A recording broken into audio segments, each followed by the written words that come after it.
The Andersons started in retail, and actually the company started in 1948 in the grain business, and we're still primarily in the grain and agricultural businesses. Opened retail in 1952.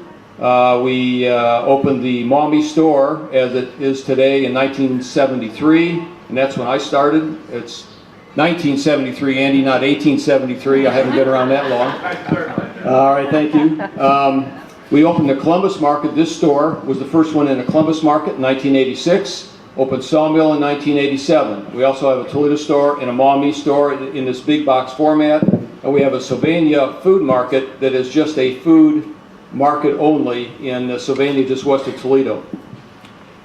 Changed quite a bit around in terms of the last 3 or 4 years in terms of resets, but one of the, we think, is a crown jewel, and one of our primary focuses for the customer is home projects, and you're sitting right in the heart of our project center. So hopefully we can make some relationships happen here, and we appreciate you coming, and if there's anything we can do, you need any information, cards, phone numbers, please feel free to let me know. Again, welcome, and glad to have you. I'd like to do this on a regular basis, but we'll keep all the political stuff later on too. And now I'd like to introduce from our corporate office, Andy Wiles. Andy is our home remodeling manager, and he'll kind of set up the main speaker for us, I believe.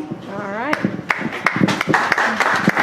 Thank you, Dave. I just want to thank everybody for coming out today. It's a great crowd. I really appreciate you doing this and coming to visit our stores. It's funny because I'm coming down from Toledo, and I'm kind of learning Columbus here the last year and a half, and everybody's like, oh, I love Andersons, I love their wine, I love their cheese, I love their deli. Yeah. Kitchens, you guys do kitchens? Yeah, we've been doing kitchens since '86. So, but it's kind of fun to because up in Toledo we're really kind of ingrained in the community with smaller community. We're originating from there, so it's been fun to try to branch out into Columbus and kind of introduce our full line of offerings to everybody here. So, where else can you get dog food, kitchen cabinets, and $500 bottle of wine, right? Yeah. So, Nick Kellett is our designer from our Sawmill store, sitting there. Nick, wave. And Shane Tyler, sitting there. He's from the Bryce Road store here. So, if you guys get a chance to meet them, please do. And John Grunewald way in the back. He's our window treatment in-home salesperson. He does both stores. So, we do offer a full line of window treatments too. I would like to introduce John Grunewald. John Grunewald is he just came in last night from I don't know where. He probably doesn't know where I'm either. not sure either. Yeah, he's the contractor. How do you say it again? Contractor? Business development manager. Thank you, for Wellborn. And he told me, he said when he got the job, he said it'd be just a little bit of traveling, and he says it's pretty much all he does is travel. And but thank you for coming out today. Yep. He's been with in the remodeling business since what, 80s, yep. Late 80s, and been with Wellborn for about 2 years now. So. Yep. He's here to talk to you a little bit about cabinets. So, awesome. Thank you. Can everybody hear me okay? Do I need the mic? I don't like holding things. So. Do you need the mic? Can you hear me? I'm going to shut it off. Just shut it off. First of all, you've been thanked 3 times now, so I'll thank you again. And I want to thank the Andersons, who are a strategic partner with Wellborn, and that's very important to us. So. I'll just say a little bit about the Wellborn family. It's a family-run cabinet business. The father started it back in the early 60s, just a little shop on the side of the road, building cabinets for his father, who was a remodeler, and then developed it into a bigger business. And today we have, he has his 5 siblings that all work for the company, and we have over 2 million square feet under roof. The unique part about Wellborn, and we get into this conversation a lot with remodelers about, hey, we like to use that little custom shop. And I always like to say, well, that's who we are. And how much more custom can you get than a manufacturer literally takes it from the log, we have our own mill, all the way to the finished product cabinet. So I don't know too many custom shops that do that. I know back in the 80s, my dad and I had a shop, and we weren't cutting logs at all. So we were lucky just to get in rough sawn lumber. But what I was asked to talk about today was really the kind of the kitchen and bath themes and what we're seeing in the industry as far as design and stuff like that. I did this webinar probably about a year ago for an organization called Remodelers Advantage. It was an hour-long webinar, but I was only given 15 minutes today, so I'm going to start talking really, really fast. And there's a bunch of hidden slides that you're not even going to see. But at the end, I'll tell you there are ways for you to go see these webinars, and we have a whole series that I'd like to talk to you about. So, and what's your name again? Sherry. Sherry's going to help me with the clicking here since I don't have a button. So, and the other thing is, has anybody heard of Mark Richardson? Yes. Okay, so You've seen him. You've seen him. yeah, Mark Richardson is a partner with Wellborn. He works very closely with us.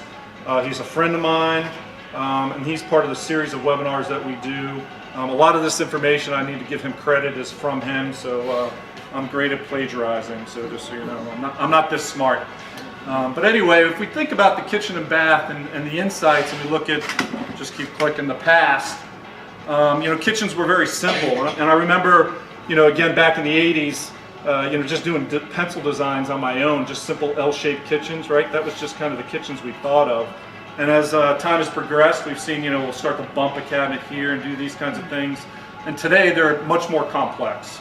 Guys like Nick, right, Nick, spend a lot of time doing designs. People want unique kitchens. They want it to be personalized to themselves. It's more of a fashion type business than it was in the past. So if we think about the past, right, there were only probably half a bathroom in a house. I know my 5 siblings and I all shared a bathroom. So today we're looking at 3 bathrooms. And some houses even more. I have 4.5 in my house today. So 20 to 30 year life cycle on kitchens, that was a typical remodel, right? If you did a kitchen once in a lifetime, that was a lot. Today we're probably seeing people that are, you know, doing their second kitchen remodel, maybe in a different house, you know, so it's more of a 10 to 15 year life cycle. Functional remodeling, right? So the shelf genie person's in here. People are looking for function. They want things to be organized, and they want everything to kind of be much more functional than it used to be. Multiple sinks, less movement, those kinds of things. So it's also a lot more, like I said, fashionable, right? So textures and colors, and that's what I'm going to talk about in some of these other slides. Kitchen and bath specialist, that's again what my business was back in the 80s. Today it's all remodelers. Everybody's kind of involved in this, from designers to the remodeler themselves, you know, actually working on the kitchen, understanding more about really how it has to go about. And then showrooms, right? That was kind of, we have beautiful showrooms here. How many do like in-home sales, like bring samples in for the customers and that kind of thing, right? So we're seeing some of this too, and it depends on your business on how you're going to do it, but both ways are really a good way to do it. So, and then the most popular projects we know are kitchen and baths today. So that's really what we want to talk about with our partners and to remodelers about, you know, how do you market yourself and engage yourself more in this business. You guys are great at orchestrating remodeling projects. We want you to partner with our strategic dealers because they're great at taking up the details and understanding the manufacturers so that they can help you complete those projects in a timely fashion. So if we think about kitchen and bath sales teams, and I'm kind of speaking to the choir here, so you all probably know most of this, but you know, small is huge. So when you think about small is huge as a remodel, not everybody's able to break out walls or extend their home to make the kitchen bigger. So they may have a small space. How do you make that small space huge for them? How do you add a lot of you know, storage into that? And you can just, I know the drawings are hard to see, but you know, there's some different ideas here. And if you go to our website, you can see all different kinds of ideas. Use it again, Sam, right? So people want it to be unique. They want to take old pieces or go out and hunt down something unique for their kitchen. This is a great way to really budget for somebody's kitchen. So you can put in Wellborn around, you know, the outside of the kitchen, using that as the perimeter, and then find them a really cool island, or have them go hunt for that island, or maybe they pull something back from their previous kitchen or someplace else that they have it. You can see some unique things here with some storage shelving. I think that last slide had a cool island. Yeah. Yep. And then this one here actually shows we have an estate line where we can actually, it's actually a You Draw It program. So this particular island, the customer wanted something very unique, kind of that country style. And they designed and drew this island themselves and then sent it to our engineering department, and we can build it for them. So again, we're very customizable, and this is really the fashion or the styles that you're seeing out there today. I made this sort of, so people using unique pieces or finding a little piece of hardware, something unique that they can put on the kitchen, maybe something that they've made themselves. Boomer's saying bye-bye to the suburbs. So, being able to expand the kitchen, again, if you can't add on or extend the kitchen, people want to take down walls and make it more of an open concept. It was interesting, we watch, the Saturday HD TV shows and all that stuff. My daughter says, Dad, everybody says they want an open concept. Everybody says that, right? And what does that mean, We talk about quality and amenities. Wellborn has all these things that you need. So we really pride ourselves in the breadth of product that we have, from entry level all the way to, again, entry level custom. Being able to put in dovetail drawers and self-closing runners and all those unique things that people are really asking for or looking for. Today it's right out there with the web that they can see that stuff. So you can see that.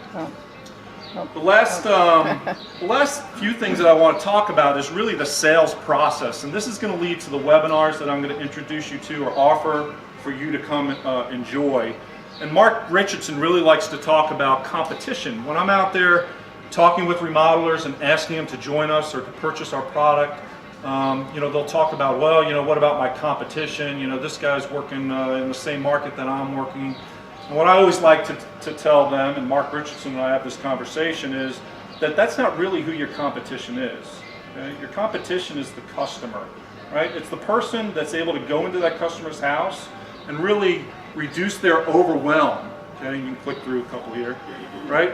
This customer has stress. They can get on Houzz these days, they can go on the web, and they can see all these different things that are out there, and it almost becomes overwhelming to them. So the remodeler or the salesperson that's able to really reduce that stress, to get rid of that overwhelm and to really focus them in on the things that they want, is the guy or woman that's going to win that project, okay? So really it's the customer that's your biggest competitor, really helping them through that time process and through that sales process. That's the guy that's going to win the job, or woman. Balancing high tech versus high touch. This subject is really more about how you're going to sell. Is it in-home sales? How much technology are you using? There's a remodeler out on the West Coast named Wellborn, and they do everything with iPads. So their sales guys don't go in with books and pictures anymore. Everything is on the iPad, and they said that's really what customers are expecting. He tells a story about one time one of his salespeople went in. There was a new guy, and they always start them with the paper book before they put them on the iPad. So he's going through this big binder and showing the customer all the stuff, and the customer actually turned to him and said, "Don't you have all this on an iPad? I mean, everybody's got iPads today." So, but it's important to have the balance. We have another trainer we work very closely with, a guy named Keith Wood, that talks about, when you're with the customer, getting to touch the product, right? If you have a door sample, putting it in their hand and saying, "Feel this and touch this," okay? And that's part of that selling process that makes them feel very comfortable, really fall in love with that product. Of course, all these things that I'm talking about are what make you different, right? So think about how you're going to be different than the other remodeler or the other salesperson that's trying to sell that customer the job. That's the one that's going to win the end and win the project in the end. So, and that can be many different ways. Picture's worth 1,000 words, right? So again, going back to the iPad, showing customers pictures these days. How many know of Houzz or use Houzz? So, I mean, you could just, I get on the plane and I get connected to the Wi-Fi and I just sit there scanning through Houzz thinking, wow, I want to do all this kind of stuff. It's great, but it kind of is overwhelming, right? So, but certainly in the sales process. This is my favorite, and if you guys can get on our webinars, you'll hear a lot more about this. It's called the Power of Three. And I love this, and every time I talk about it, I usually get a lot of feedback. And I'm gonna talk about it in different approaches, but I want to start by saying I've heard about this a long time ago, and it was in the landscaping business, right? So when I first moved into my home and I wanted to do some landscaping, the landscaper told me that you never put things in ones or twos, right? You always do it in odd numbers. So if you wanted to put bushes, do 3 bushes. And I was always like, okay, yeah, whatever. And then I heard this, a year or so ago when I started working with Mark, and he talked about the power of 3. 3 design approaches, right? So don't just go into that customer with one approach, okay? Because then you're just that guy or that woman. If you go in with 2 approaches, right, now all of a sudden they're having to choose 1 or 2. Whereas if you can go in with 3, of course no more than 3, but if you go in with 3, you're really giving them options and you're opening their mind to different things. When I was in the remodeling business, I had this designer that would do work for me, and he would do, you know, the one design that I gave him all the specs and said, this is what the customer's looking for. Usually he'd tweak it a little bit and say, here's 2 options. And then his 3rd option was always this outrageous option, right? Just totally out there, not anything what the customer's looking for, but they always loved it, right? They always loved the idea. They never bought it, but they just liked the fact that I was out there, being different, saying, hey, you know what, here's just another option for you. So think about that. 3 levels of remodeling. So good, better, best kind of a theme, right? How are you going to remodel this? Talking to them about the processes that you're going to go through. 3 great closing questions, right? So when you're sitting down with that customer and you're actually going through that closing process, think of 3 questions that you want to ask them. 3 types of kitchen and bath businesses. So what type of kitchen and bath business are you? And 3 ways to increase or decrease the cost of that project. So again, with the 3 designs, you may also sit down with that customer and say, hey, here's 3 different ways that we can really help you meet this budget. How am I doing on time? Good? Am I talking too fast? No, you're That's the doing New good. Yorker in me comes out once in a while. So. You're good. Budgeting's a dialogue, not an estimate. I'm going to hit 2 really good points here. So everybody always talks about being fearful of asking the customer a budget. Nick, how's that when you come in here? And they never want to tell you, right? They don't want to give you a number. So we really want to talk about this as a dialogue with the customer. The other thing that Keith Wood mentions in his sales training is the fact that don't talk about the budget as what's your budget. You want to say what's the budget, okay? Because that really puts it out there. It doesn't make it personal to them. You're talking about something that's abstract, okay? And trying to get them into a price. You can't do this project unless you really know where they're at. And it's part of the qualifying process. It should be something that you're talking about literally from the very first phone call that you have with that customer all the way to the end process. So make it a dialogue, not really an estimate. So some takeaways and action steps. People buy from people, right? So I had 3 guys come in and give me prices on wood and wood floors. Sorry, I need to explain that.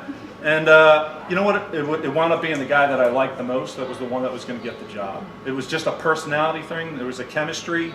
It just worked. I know that sounds kind of weird, but it did. Are you memorable, right? So how you're dressed and appearance, what makes you different and memorable. Master that power of 3. Think about how you can use 3 things in your whole process to really help the customer. Remember, budgeting's a conversation, not an estimate. Don't become a stranger with your clients, right? So it's personal. That's the great part about remodeling that we love. You know, it's a relationship with your manufacturers and the people that are providing product for you, and it's a relationship with the customer. I always tease remodelers that, you know, we go to the house and we send the kids off to school, and then we have snacks with them when they come back in that project, right? So it makes it very personal. We enjoy that part of it. That's what makes remodeling different. Co-brand with the manufacturer. So this is big, right? How many of you are working with different manufacturers? And how many of you are able to use that name to actually make yourself different? So when you're out on the road, right, I always think about Trane air conditioners or all those different signs that you see on the side of those vans when you're out there in the business, you know, and that makes that guy different or gives him more credibility. What kinds of things can you do in the cabinet industry or in whatever products that you're doing to really help yourself co-brand? I'm not going to pitch you today, but I will tell you that Wellborn is very interested in co-branding with remodelers through our strategic dealers, and we can talk to you more about that at the end of this session if you're interested. So that's really important. Seize the day, act now, okay? So too many people, we have an authorized contractor program. You'll listen to these webinars, you'll come down to our factory, or maybe you'll have this event here, you'll take some notes. Are you going to make the changes? Are you going to think about the things that you're hearing and seize the day and act now and make those changes? So, and I promised you at the end that I was going to give you something. So we're presenting sales strategies. This is by Mark Richardson. Okay, Mark Richardson is a remodeler. He used to be one of the main guys with Case Design out of Washington, D.C. I think he got that company to over $100 million a year and then started franchising. So he's got a huge amount of knowledge and experience in the industry. And we're proud to be partnering with him. We've done 6 webinars with him so far, all on sales strategies in different avenues of the kitchen and bath industry. And we have 3 more coming up over the next 3 months. The next one is May 26th. It's on a Tuesday, I believe, right after Memorial Day at 2 o'clock. And I believe Noel is going to add it to the newsletter with the links so that you guys can get involved. The Andersons also have those links, so if you're interested in joining us for those webinars, I'd like to invite you to join us. So with that, I think that's about 15 minutes. I really appreciate your time. Thank you very much. Thank you, John.